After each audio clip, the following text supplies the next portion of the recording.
ప్రియులారా, బాగున్నారా? దేవుని వాక్యాన్ని క్రమంగా చదువుతున్నారా? ప్రార్థించుచున్నారా?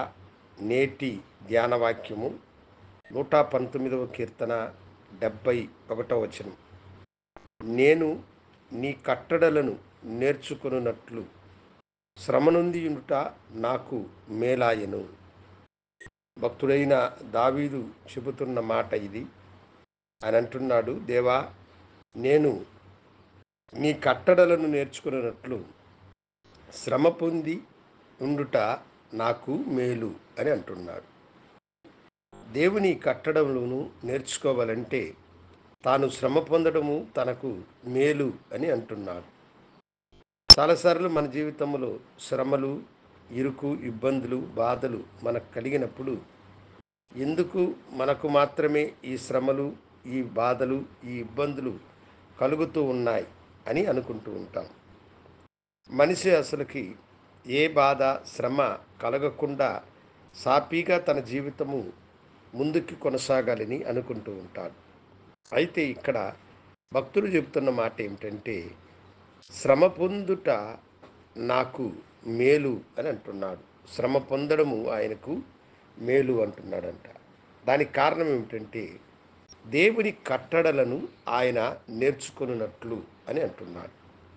దేవుని యొక్క నీతిని మనము నేర్చుకోవాలంటే, దేవుని యొక్క ఆజ్ఞలను మనము నేర్చుకోవాలంటే శ్రమల మూలముగానే అది మనకు సాధ్యము అన్నదే ఈ మాట యొక్క అర్థం. భక్తుడైన యోబు కూడా ఆ మాట అంటాడు కదా, నేను శ్రమ పొందిన తరువాత, నేను శోధింపబడిన తరువాత సువర్ణముగా మారేదనని.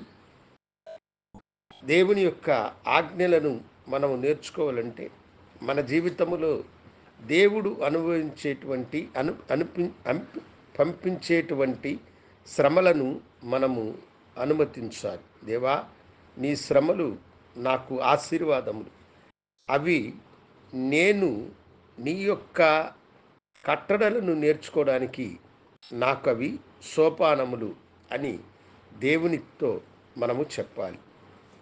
దావీదు జీవితంలో అనేక శ్రమలు కలిగినాయి. అతని చిన్న వయసులోనే సమూయేలు అతన్ని అభిషేకించినాడు. కానీ ఆ అభిషేకించిన తర్వాత వెంటనే అతడు ఇశ్రాయేలు దేశమునకు రాజుగా మారలేదు. దానిని బట్టి సౌలు యొక్క దుష్ట చూపు అతని మీద పడ్డది. సౌలు అతన్ని అనేక రీతిలుగా హింసించాడు, శ్రమ పెట్టాడు, ప్రాణము తీయడానికి తరిమినాడు.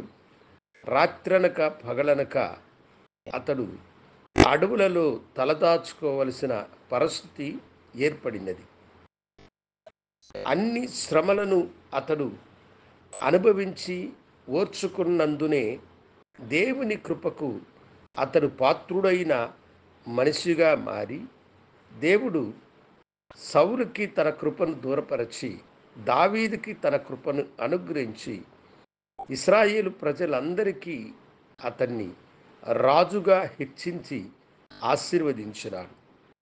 దావీదు యొక్క సింహాసనమును దేవుడు శాశ్వతముగా చేయడానికి కారణము, దావీదు దేవుని కట్టడలను నేర్చుకోవడానికి శ్రమ నుండి ఆ శ్రమ తనకు మేలని తలంచినందున. దేవుని బిడ్డ, నీ జీవితంలో శ్రమను నీవు అనుమతించితే, దేవుని యొక్క శిక్షను నీవు అంగీకరించి, అది నీకు ఆశీర్వాదకరముగా ఉంటుంది, అది నీకు మేలుకరముగా ఉంటుంది, దేవుని ఆజ్ఞలను నువ్వు పాటించినట్లుగా ఉంటుంది. కనుక శ్రమల కొలిమి నాకొద్దని నువ్వు అనుకోవడం కంటే, శ్రమలు అనుభవించుట నాకు మేలని ప్రభుకి నీ జీవితమును సమర్పించుకో. అవన్నీ కూడా నీకు ఆశీర్వాదముగా మారి దేవుని యొక్క అత్యంత కృపకు నీవు పాత్రుడువై దేవుని దీవెనలు మెండుగా మీరు పొందుకుంటారని ప్రభు పేరట మీకు తెలియచేస్తూ దేవుడు తన వాక్యమును దీవించునుగాకని ముగిస్తూ ఉన్నాను. శ్రమపడువారు, వేదన పడువారు నాతో కూడా ప్రార్థనలో ఏకీభవించి, కనుడా నీ బిడలో లోకములో ఎన్నో అవమానములు, నిందలు, శ్రమలను అనుభవించి అయ్యా కన్నీళ్ళ లోయలో వారు అలమటించినారు. ఈ దినము బిడ్డలకు మీరు ఇచ్చిన ఆదరణపూరితమైన వాగ్దానపు మాటలను బట్టి నీకు వందనాలు. వారి శ్రమలను మీరు తొలగించి నీ నీతిని, నీ ఆజ్ఞను అనుసరించే కృపను దయచేయమని నీ కృపాకరములకు వారిని సమర్పించుకుంటూ యేసునామమున అడిగి వేడుకొంచున్నాము తండ్రి. ఆమెన్. శుభోదయం. ప్రభు మిమ్మల్ని దీవించునుగాక. ఆమెన్.